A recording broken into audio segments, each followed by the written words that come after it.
Internal assessment examination 2022-23 ये जो परीक्षा आप लोगों के विद्यालयों में आयोजित हो रही है, इसके जो विभिन्न प्रारूप हैं प्रश्न पत्र के, वो मैं आप सभी तक पहुंचाने का प्रयास कर रहा हूं। उम्मीद है आप लोग कक्षा 10 जो विज्ञान विषय है, साइंस विषय है, इसकी तैयारी अगर आप लोग 90% के ऊपर की कर रहे हो तो आप लोग से अपेक्षा की जा रही है आप लोग जिस तरह के जो वीडियोस मैं अपलोड कर रहा हूँ, इस तरह के सारे वीडियोस आप लोग जरूर फॉलोअप करते चलेंगे, देखते चलेंगे, अच्छे से समझते चलेंगे। तो चलिए एक एक क्वेश्चन, मल्टीपल चॉइस क्वेश्चन जो बोर्ड के एग्जाम में पूछे जाने वाले हैं उसको भी देख लेते हैं। पेपर ध्यान समझ लीजिए, इन्हीं पेपरों में से ही आप लोग के बोर्ड के एग्जाम का पेपर जरूर फंसने वाला है। अब कौन सा फंसेगा, कई तरह के जो टीचर्स बोर्ड के पैनल में अपने प्रश्न पत्र को भेजते रहते हैं, उन्हीं में से एक सेलेक्ट होगा। 7 सेट पेपर की सीरीज़ बनती है, आपके विद्यालय में भी कोई एक सेट जरूर आएगा, तो कोई भी क्वेश्चन हो सकता है, इसको अच्छे से तैयार कर लीजिए। क्वेश्चन मैं प्रोवाइड करा रहा हूँ आप सभी तक, हिंदी और इंग्लिश दोनों तरह के जो माध्यम है उसको भी मैं बताने की कोशिश कर रहा हूँ। पहला क्वेश्चन है focal length of plane mirror. देखिए प्लेन मिरर का जो फोकल लेंथ होता है ये आप लोग दिमाग में जरूर अपने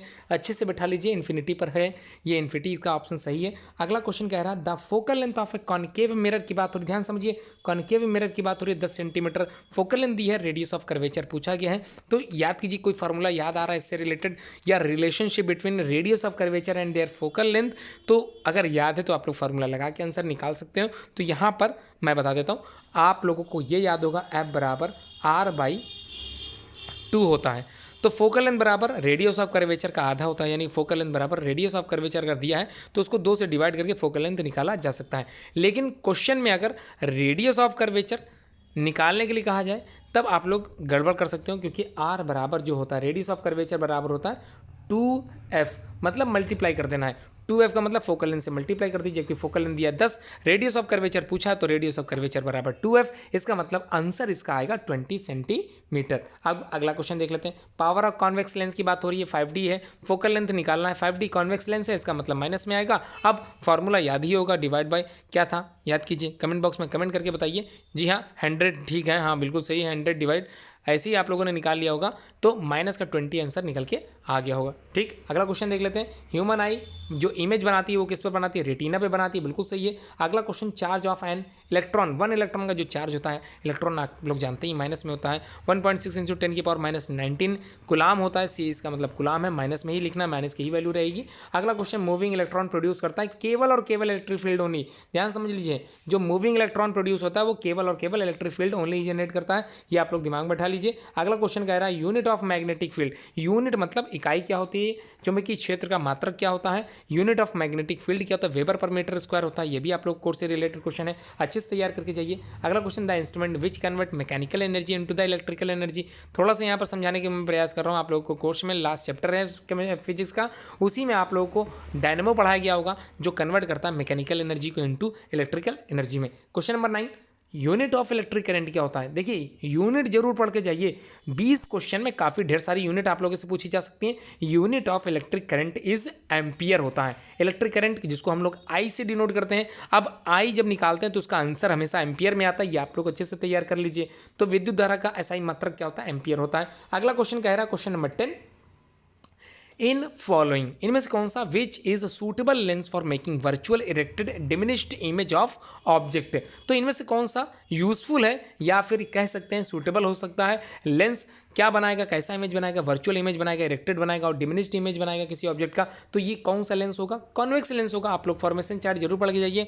तो क्या फॉर्मेशन चार्ट पढ़ना है, इमेज फॉर्मेशन चार्ट जरूर पढ़ के जाइए, उसी से क्वेश्चन भी कई पूछे जा सकते हैं। चलिए अब हम लोग अगला देख लेते हैं। क्वेश्चन क्या पूछा गया इस सीरीज में, क्वेश्चन पूछा गया इन विच कलर मिनिमम। देखिए मिनिमम स्कैटरिंग कहीं पर भी क्वेश्चन आए, इसका आंसर अगर आप लोगों को फाइंड करना है तो याद कर लीजिए, मिनिमम स्कैटरिंग उसी की होगी जिसका होगा मैक्सिमम वेव लेंथ। जी हाँ, कई बच्चे कंफ्यूज होते हैं, मैक्सिमम वेव लेंथ जिसका होगा वही मिनिमम स्कैटरिंग करेगा। तो आप लोगों को पता है सिग्नल में रेड कलर का जो सिग्नल होता है इसीलिए बनाया जाता है कि उसकी जो वेव लेंथ होती है सबसे हाई होती है। जी हाँ बिल्कुल हाई होती है, इसी वजह से जो सिग्नल में रोकने के लिए जो कलर रखा गया है वो रेड है, क्योंकि ये फैलता बिल्कुल भी नहीं है, मिनिमम स्कैटरिंग है क्योंकि, तो इसका मतलब रेड कलर होगा इसका आंसर। अगला क्वेश्चन कह रहा है चार्ज ऑन 1 प्रोटॉन। देखिए इलेक्ट्रॉन माइनस का होता है, प्रोटॉन प्लस का होता है, 1.6 × 10⁻19 होगा कुलाम, ये भी आप लोग समझ गए। अगला question, filament of electric bulb. देखिए फिलामेंट 2 आपके कोर्स में है, एक बल्ब है एक हीटर है। तो हीटर का जो तार होता है और इलेक्ट्रिक बल्ब के अंदर जो फिलामेंट होता है वो किसका बना होता है, ये जरूर पढ़ के जाइए। तो इलेक्ट्रिक बल्ब के अंदर जो 100 वाट का आप लोगों ने घर में बल्ब लगा होगा, 200 वाट का बल्ब लगा होगा, उसके अंदर जो जलने वाली चीज़ होती है, जो जलने वाला तार होता है, वो बना होता है टंगस्टन का। किसका बना होता है, टंगस्टन का बना होता है, ये ध्यान से समझ लीजिए। और हीटर का जो तार होता है, जो जलता है, वो नाइक्रोम का बना होता है। किसका बना होता है, नाइक्रोम का बना होता है। तो याद हो गए दोनों, अच्छे से तैयार कर लीजिए। अब क्वेश्चन कह रहा है हॉर्स पावर कितना इक्वल बराबर होता है। देखिए आप लोग घर में जो मोटर लगा होगा, टुल्लू लगा होगा, पानी खींचने वाली मशीन लगी होगी, वो हार्स पावर में ही आती है। 2 हार्स पावर हो सकता है, 1.5 हार्स पावर हो सकता है, 2.5 हार्स पावर हो सकता है। लेकिन क्वेश्चन यहाँ पर पूछा गया 1 हार्स पावर होता कितना है, तो हॉर्स पावर 1 कितना होगा, 746 वॉट होता है। जी हाँ, 746 वॉट होता है। अगला क्वेश्चन कह रहा है number of joule in the kilowatt. Kilowatt में जूल निकालना है तो 3.6 इंटू 10⁶ जूल होगा। ये बिल्कुल सही उत्तर माना गया है। Out of which colour is having minimum, ध्यान समझिए, फिर से वही क्वेश्चन है। जब मिनिमम स्कैटरिंग पूछेगा तो मैक्सिमम वेवलेंथ दिमाग में आ जाएगा, आंसर मिल जाएगा। तो मिनिमम स्कैटरिंग कौन सा कलर कम फैलता है, तो फैलने वाला जो सबसे कम कलर होता है वो होता है रेड, क्योंकि इसकी वेवलेंथ सबसे हाई होती है, इसलिए फैलता कम है। अगला क्वेश्चन कह रहा है unit of electric energy. Energy की यूनिट आप लोग पता ही होगा, बचपन से पढ़ते आ रहे हो। तो एनर्जी की यूनिट यहाँ पर जूल है, ये भी पढ़ लीजिए। अभी आप लोगों ने जूल पढ़ा भी था, 3.6 इंटू 10⁶, ये भी याद है आप लोगों को। अगला क्वेश्चन इंस्ट्रूमेंट जिसका इस्तेमाल वोल्टेज मापने करते हैं, क्या होगा आंसर, वोल्टामीटर होगा, बिल्कुल सही है। अगला क्या कह रहा है, फॉर्मेशन, ओम्स लॉ का फॉर्मेशन याद कीजिए। ओम का नियम क्या कहता है, आर कांस्टेंट रखने पर क्या हो जाएगा, याद कीजिए, आर बराबर V/I। तो देखिए क्या इससे रिलेटेड कोई क्वेश्चन मिल रहा है या फिर कोई ऑप्शन मिल रहा है, आर बराबर V/I से रिलेटेड, जी हाँ मिल तो रहा है। अगर इसके नीचे क्रॉस मल्टीप्लाई करते तो V इक्वल टू RI निकल आएगा। तो देखिए RI वाला क्वेश्चन नंबर डी ऑप्शन है, I/R मिल गया ना, I/R, this is the probable answer.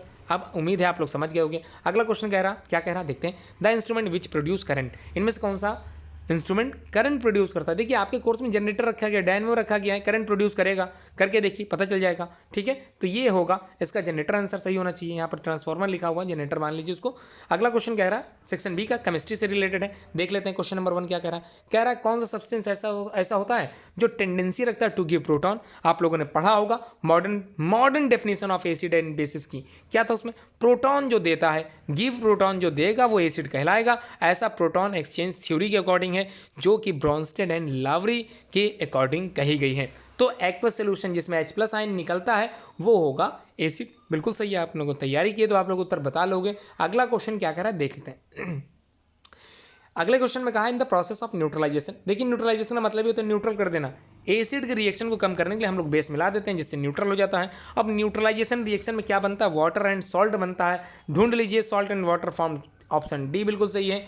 अगला क्वेश्चन नंबर 3 देखते हैं क्या है, कोई सोल्यूशन टर्न कर देता है रेड लिटमस, बस यहाँ पर आंसर मिल गया। देखिए बना क्या रहा है, ब्लू कर दे रहा है। तो जब ब्लू कर दे रहा है तो इसका मतलब बी से ब्लू, और बी से क्या होगा, वो होगा बेस। जो ब्लू कर दे वो बेस होगा। अब बेस कहाँ से कहाँ तक होता है, 7 to 14 होता है बेस। ऑप्शन में देखिए कोई 7 to 14 ऑप्शन आया है, जी हाँ 10 आया है, आंसर बिल्कुल सही है। आगे बढ़ते हैं। क्वेश्चन कह रहा है इनमें से कौन सा फिजिकल चेंज नहीं है, इसका मतलब नॉट लगा हुआ है। कंफ्यूज होकर गड़बड़ मत करके आइएगा, इसका मतलब आप लोगों को फाइंड आउट करना, या तो इनमें से ऐसे फाइंड आउट करिए कि फिजिकल चेंज कौन सा नहीं है, या इसका उल्टा भी कर सकते हैं, कौन सा केमिकल चेंज है, यही तो देखना है। केमिकल चेंज कौन सा है जिसमें नया पदार्थ बनना है और पुराने पदार्थ में न वापस जाए, वही केमिकल चेंज है। तो चेक करते हैं। पहला इवेपोरेशन जो कि एक फिजिकल चेंज होता है, चाहे वो वाटर का हो चाहे वो पेट्रोल डीजल का हो। अगला देखते हैं फ्रीजिंग ऑफ मिल्क, मिल्क का जम जाना। अब जमने की बात हो रही है भाई, जमेगा तो मिल्क जम जाएगा, गल जाएगा तो फिर से मिल्क रहेगा। लेकिन अगर फ्रूट पक गया है, सड़ गया है, तब वो क्या कहलाएगा, केमिकल चेंज कहलाएगा। ठीक है, रिएक्शन कर चुका होगा ऑक्सीजन के साथ, तो इसका मतलब rotting of fruit is the right answer of the given question. अगला क्वेश्चन कह रहा है question number 5, removal of oxygen, oxygen का निकलना क्या कहलाएगा। अब ऑक्सीजन निकल रही है तो रिडक्शन कहलाएगा, ऑक्सीजन जुड़ रही है तो क्या कहलाएगा, ऑक्सीडेशन कहलाएगा। ये भी क्लियर है, आगे देखते हैं।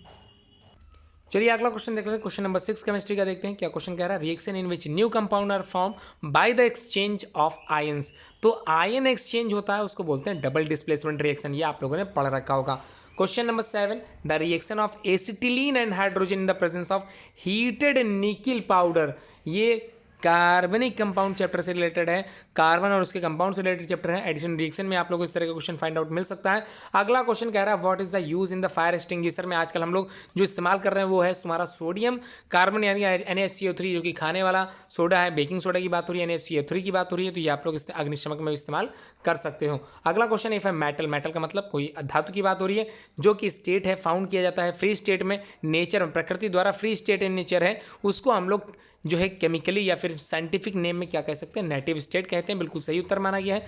मेटल आर एक्सट्रैक्टेड, देखिए मेटल को निकाला किससे जाता है, और कंसंट्रेशन चार्ट आप लोगों ने पढ़ा होगा according to their activity series को देखते हुए। मेटल अगर लीस्ट रिएक्टिव है, लीस्ट सबसे लास्ट में जाएगा, मिड रिएक्टिव है मतलब बीच वाले में आएगा, और बीच वाले में जब आप लोगों ने पढ़ा होगा तो उसमें रोस्टिंग पढ़ा होगा, कैल्सिनेशन पढ़ा होगा। याद कीजिए जिंक ऑक्साइड और सल्फर जिंक सल्फाइड दो एग्जाम्पल को लेकर मैंने काफ़ी कुछ बताया था आप लोगों को, ना आता तो मैं जरूर बताऊंगा अगले टॉपिक में। Metal are extracted from the ores, answer बिल्कुल सही है। अगला क्वेश्चन क्या कह रहा है, good conductor of heat, heat का गुड जो कंडक्टर होता है सिल्वर, बिल्कुल सही माना गया है। Which of the following is an alloy, alloy का मतलब मेटल से मेटल हो सकता है, मेटल से नॉन मेटल हो सकता है। तो जब मिलाते हैं मिक्सअप ऑफ क्या करते हैं, होमोजीनियस मिक्सचर तैयार करते हैं डिफरेंट काइंड के मेटल का या फिर डिफरेंट काइंड के मेटल विद नॉन मेटल का, तब वो कहलाता है एलॉय। तो इनमें से देखिए स्टील, ब्रॉन्ज और brass, these are the common example of alloy. तो स्टेनलेस स्टील की बात हो रही है, ये भी एलॉय ही माना जाएगा। ऑल ऑफ दीज आंसर बिल्कुल सही है। यूरेनियम की बात करें, यूरेनियम क्या होता है, देखिए यूरेनियम जहाँ पर है वहाँ पर न्यूक्लियर रिएक्टर्स वगैरह इस्तेमाल होता है, इसका इस्तेमाल करते हैं, परमाणु बम बनाने में इसका इस्तेमाल किया जा रहा है। तो इसका मतलब रेडियो एक्टिव एलिमेंट्स हो सकता है, और है ही रेडियो एक्टिव एलिमेंट ही कहलाता है। एल्कलाइन मेटल्स की बात करें तो दो तरह के हो गए, एल्कली अर्थ मेटल हो गए, alkaline earth metal, alkaline metals हो गए।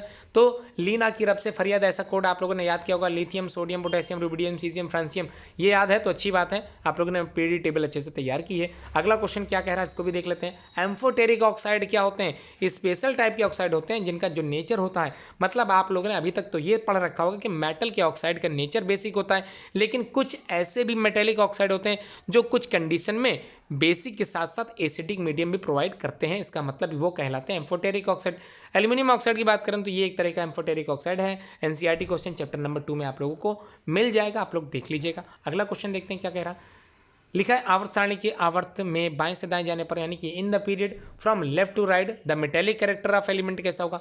तो आप लोगों को पता होगा, देखते हैं मॉडर्न पीरियडिक टेबल में कितने पीरियड हैं, पहले तो ये याद करिए 7 पीरियड होते हैं। कितने होते हैं, 7, 1 2 3 4 5 6 7। अब ग्रुप कितने होते हैं, 18 होते हैं, 1 2 3 4 5 6, ऐसे तो होता है। तो आप लोग कह रहे हैं किसी पीरियड में लेफ्ट टू राइट जाने पर, तो देखते हैं लेफ्ट टू राइट जाके देखते हैं, हा ली ना की रब से फरियाद, ऐसा कुछ नीचे चले जाएंगे आप लोग। सेकंड वाला ग्रुप देख लेते हैं क्या था, बेटा, मांगे, कार, स्कूटर, भापराजी। तो अब लेफ्ट टू राइट जाते हैं, मान लीजिए हम सोडियम और मैग्नीशियम को ले लेते हैं, ठीक है। तो सोडियम में क्या होता है, +1 होता है, इसका मतलब ये भी मेटल है। यहाँ क्या होगा, +2 होगा, ये भी मेटल है। इसके आगे एल्युमिनियम आएगा, वो भी मेटल होगा, +3 होगा। लेकिन उसके बाद क्या होगा, +4 या -4 के बाद क्या होगा, -3 होगा, -2 होगा, -1 होगा, 0 होगा, ऐसी तो आगे बढ़ता है। तो इसका मतलब शुरुआत में तो बढ़ेगा और फिर घट रहा है, तो इसका मतलब ऑप्शन क्या होगा, डी वाला, first increases then it decreases. बिल्कुल से देखिए मैंने एक्सपेरिमेंटली आप लोगों को समझा दिया, उम्मीद के साथ कहता हूँ आप लोग अच्छे से तैयारी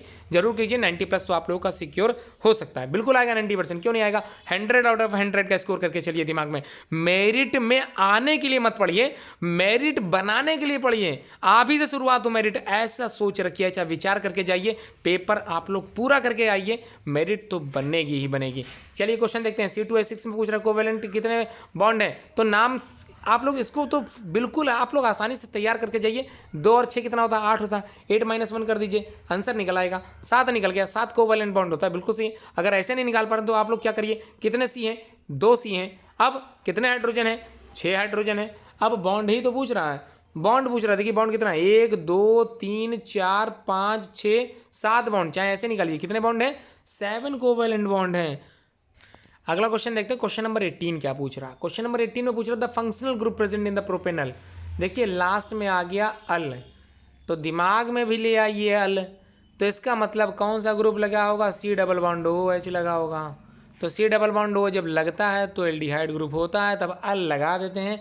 इसका मतलब ये हुआ कि यहाँ पर CCHO O वाला ग्रुप जुड़ा हुआ है, एल्डिहाइड ग्रुप कहाँ पर है, बी आंसर बिल्कुल सही है। अगर आप लोगों ने फाइंड आउट मुझसे पहले कर लिया है तो इसका मतलब आप लोगों ने तैयारी बहुत अच्छी कर रखी है। अगला क्वेश्चन देखिए क्या कह रहा है। क्वेश्चन कह रहा द जनरल फॉर्मूला, याद करके जाइए, हाइड्रोकार्बन ट्रिपल बॉन्ड। देखिए ट्रिपल बॉन्ड अगर कार्बन कार्बन के बीच में ट्रिपल बॉन्ड लगा तो इसका जनरल फॉर्मूला याद करके जाइए, CnH2n-2 लगाइएगा, गड़बड़ मत करके आइएगा, कहीं गलती होगी तो इसका आपके नंबर कम हो सकते हैं। अगर मान लीजिए सैचुरेटेड है, अनसैचुरेटेड है, तो थोड़ा सा तैयार आप लोगों को ये होना पड़ेगा, सिंगल बॉन्ड है, डबल बॉन्ड है कि ट्रिपल बॉन्ड है, उसको फाइंड आउट करने के लिए फॉर्मूला बनाया गया है, जरूर देख के जाइए। तो CnH2n-2 लगा होगा, वही आंसर सही है, इसका मतलब माइनस वाला ही लेके चलना है आप लोगों को। अगला देख लेते हैं क्वेश्चन क्या कह रहा, लिखा while cooking if the bottom of the vessel. देखिए बॉटम मतलब होता तला, तली, ठीक है। मान लीजिए आपने कोई बर्तन लिया, भगोना लिया, ठीक है, भगोने के नीचे वाला हिस्सा क्या हो गया, ब्लैक कलर का पूरा कोटेड हो गया, किसका, ब्लैक कलर पूरा पूरा जम गया, ठीक है। गांव में जाएंगे तो आप लोगों को नीचे क्या कैसा मिलेगा, पॉट का बर्तन ब्लैक कलर मिलता है, ठीक। अगर मान लीजिए ऐसा हो जाएगा तो होता क्या है, समस्या कहाँ पे आती है, देखिए फूड जो उसमें रखा जाएगा नॉट बर्निंग कंप्लीटली, सही से पकता नहीं है, ठीक है, तो नहीं वो बर्तन सही से नहीं जलेगा, इसका मतलब बर्तन सही से गर्म नहीं होगा, खाना सही से पकेगा नहीं। इसका ऑप्शन थोड़ा सा मुझको नॉट कुकिंग प्रॉपरली होगा, ये पहला वाला सही लग रहा है, the food is not cooking properly, ठीक है, कंप्लीटली नहीं पकता है वो, ऐसा मान सकते हैं। लेकिन यहाँ पर कुकिंग पकने की बात करें तो अगर उसको काफ़ी देर तक रखे रहेंगे तो पक तो जाएगा ही, तो थोड़ा सा यहाँ पर fuel is not burning completely. तो आगे देखते हैं क्वेश्चन क्या कह रहा, क्वेश्चन कह रहा है सेक्शन सी मतलब बायोलॉजी से रिलेटेड। क्वेश्चन नंबर 1 देख लेते हैं, बायोलॉजी क्या पूछा गया, लिखा largest gland in the human body, हमारे शरीर में पाई जाने वाली सबसे बड़ी ग्रंथि कौन सी है, तो कौन है, लीवर है, बिल्कुल सही है। अगला क्वेश्चन कह रहा है विच गैस इज पास्ड। देखिए पास का मतलब होता है निकलना, यहाँ पर किसी बच्चे ने देखिए गलत लगा दिया, यहाँ पर गलत क्यों लग गया, क्योंकि उसने ध्यान नहीं दिया। रेस्पिरेशन में प्लांट द्वारा अगर पास्ड कोई गैस हो रही है तो वो कौन सी है, वो ऑक्सीजन होती है भाई, तभी तो ऑक्सीजन गैस हमको मिलेगी। अगर पेड़ पौधे ऑक्सीजन निकालेंगे तभी तो हम लोग ऑक्सीजन लेंगे। अगर मान लीजिए कार्बन डाइऑक्साइड पेड़ पौधे भी निकालने लगे तो हम लोग तो मर ही जाएंगे, क्योंकि हम लोग को कौन सी गैस चाहिए, ऑक्सीजन गैस चाहिए, और पेड़ पौधे हमको कौन सी गैस देंगे, ऑक्सीजन देंगे। तो यहाँ पर उत्तर क्या होना चाहिए, ऑक्सीजन होना चाहिए, ना कि कार्बन डाइऑक्साइड। तो सही कर लीजिएगा। अगला क्वेश्चन देखिए क्या कह रहा है, which one of the following is not a part of female reproductive system. देखिए फीमेल रिप्रोडक्टिव पार्ट जरूर पढ़ के जाइएगा, जिसमें काफ़ी सारे पार्ट्स आप लोगों ने पढ़ रखे होंगे, मोस्टली 4 पार्ट तो जरूर याद करके जाइएगा। फेलोपियन ट्यूब इसी का पार्ट होता है, वजाना इसी का पार्ट होता है, और क्या ओवरी इसी का ही पार्ट है ना, ये सब पढ़ के जाइए। लेकिन vast difference is not a part of female reproductive system, वो किसका पार्ट है, वो मेल रिप्रोडक्शन का पार्ट है, इसलिए इसका उत्तर यही होगा, वास्ट डिफरेंस ही होगा इसका उत्तर। अगला क्वेश्चन क्या है, हीमोग्लोबिन का मुख्य कार्य बताइए।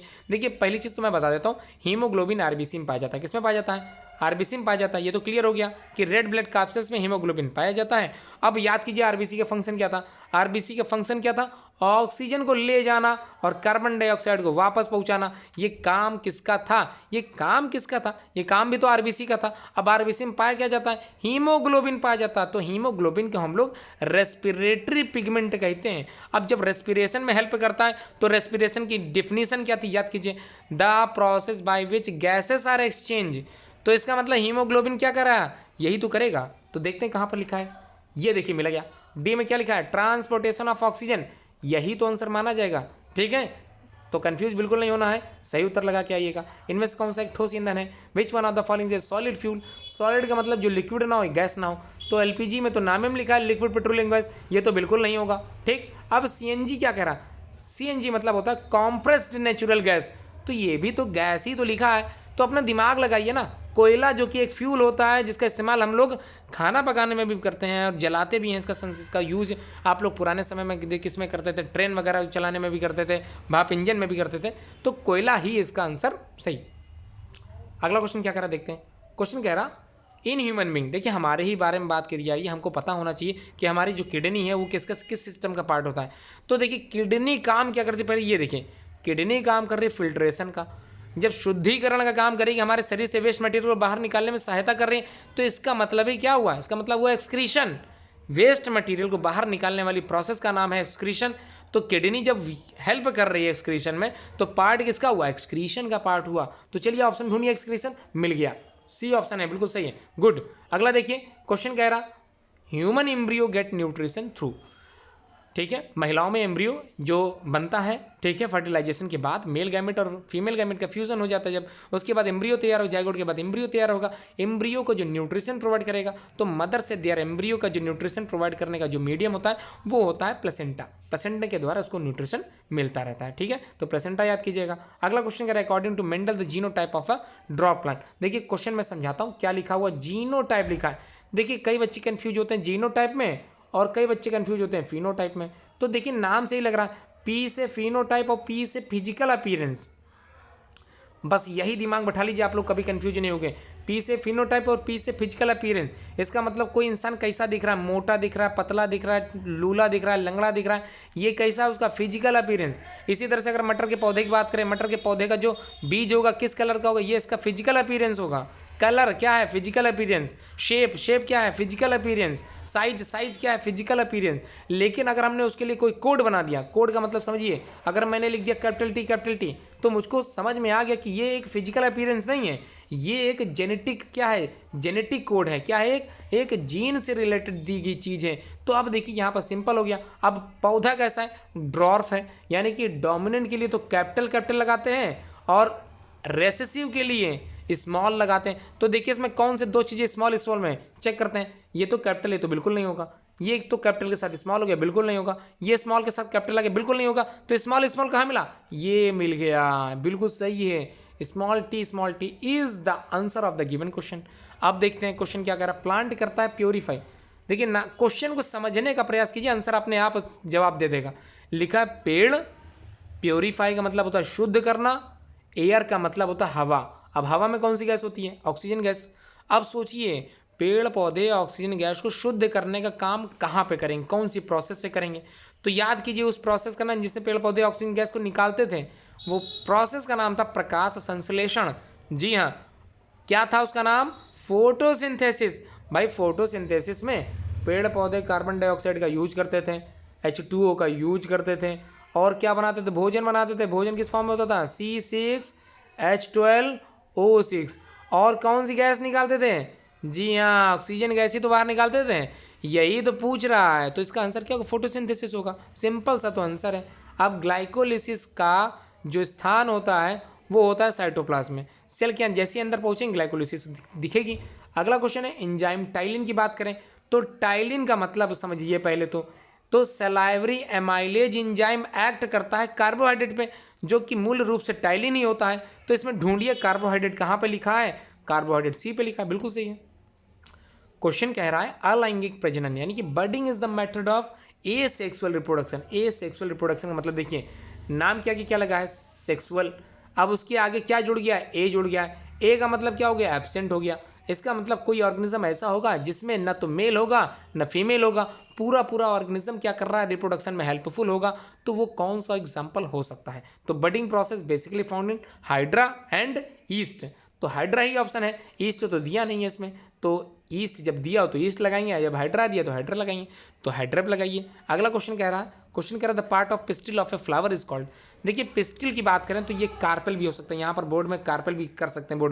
बोर्ड वाले कम ना किए, बोर्ड वाले क्वेश्चन बदल भी सकते हैं, कार्पेल कर सकते हैं। क्या कर सकते हैं, कार्पेल कर सकते हैं। तो इसको मैं समझा देता हूँ डायग्रामेटिकली।